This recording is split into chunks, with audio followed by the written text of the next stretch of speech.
And I was like, what do you mean? And Steve said, like, we do about a relationship. It's not really Gob Orlean, but it's kind of like he's an immigrant, and he's got this wife and she's kind of more sensitive and she's always having her feelings hurt. And I was like, oh, that could be funny. My thing was, why would kids care about that? And then Steve started doing his Gabor impersonations, like he was Oskar Kokoschka, if you watch the show.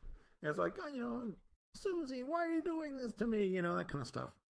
Steve and Rachel shared an office for a while, and they were like, let's make two characters that are Gabor and Arlene, which is really funny because they aren't. Susie doesn't have anything to do with Arlene, and Oskar is such a loser, and Gabor, he's hugely successful.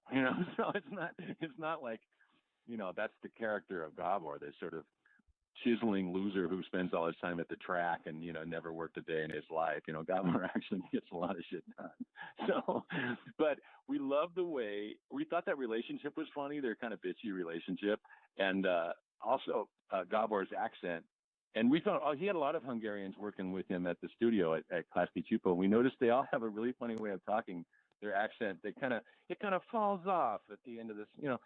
Susie, make me a sandwich. Like it kind of drops off at the end. And so, really, more than anything else, we're like, let's have a Czechoslovakian border who talks like Gabor. So that's where that came from.